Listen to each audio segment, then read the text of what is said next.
مسلمان عورت فوت ہوتی ہے تو لوگ کہہ رہے ہوتے ہیں ذرا پیچھے ہٹ جائیے، ذرا پردے کا خیال کیجیے، جس نے پوری زندگی حجاب نہیں کیا مرنے کے بعد پابندی ہوتی، قبر کے قریب نہ جاؤ، عورت کا جنازہ ہے۔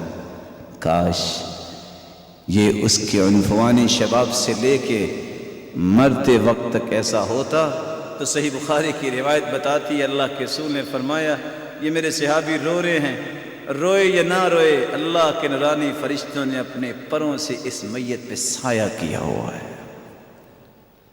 ما زالت الملائکۃ تظل بأجنحتها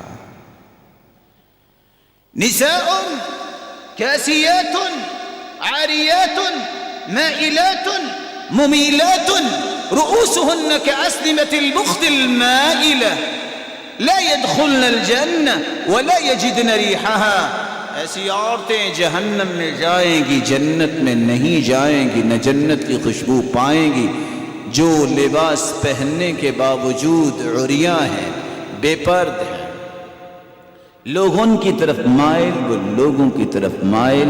رؤوسهن كأسنمة البخت المائلة، ان کے سروں پہ جوڑے ہیں جیسے بختی اونٹ کی کوہان اٹھی ہوتی ہے۔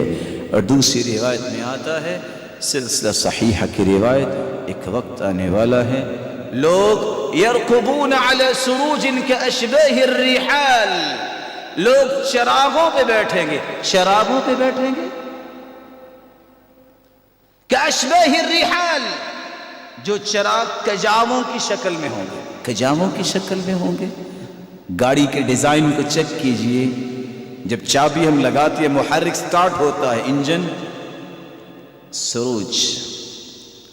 قرآن کہتا ہے والخیل والبغال والحمیر لترکبوها وزینہ، خچر، گھوڑے، گدے سواری کے لیے بھی ہیں اور زینت کے لیے بھی۔ وَيَخْلُقُ مَا لَا تَعْلَمُونَ، اور اللہ ذوالجلال ایسی چیزیں بھی کل کو بنائیں گے میرے صحابہ، اللہ فرما رہے ہیں تم نہیں جانتے۔ آج اللہ نے بنا دی گاڑی، جہاز بن گئے، اللہ نے بنوائے، عقل اللہ نے دی۔ حدیث کہتی ہے ینزلون عند ابواب المساجد، ان چراغوں پہ سوار ہو کے دروازے مسجد کے ہوں گے، وہاں آ کے لوگ اترے ہوں گے، اور ان کے پیچھے عورتیں کون سی ہوں گی؟ نساء کاسیات عاریات رؤوسهن كأسنمة البخت العجاف، ان کے سروں پہ جوڑے ہوں گے۔ اگلی بات حدیث ہے، مجبور ہوں، کہنے کو جی نہیں چاہتا، نہ کہوں تو ایمان میں فرق آئے گا۔ العنوهن فإنهن ملعونات، ان پہ لعنت بھیجو، جو یہودیوں کی نقالی کرتی ہیں، یہ عورتیں ملعون ہیں۔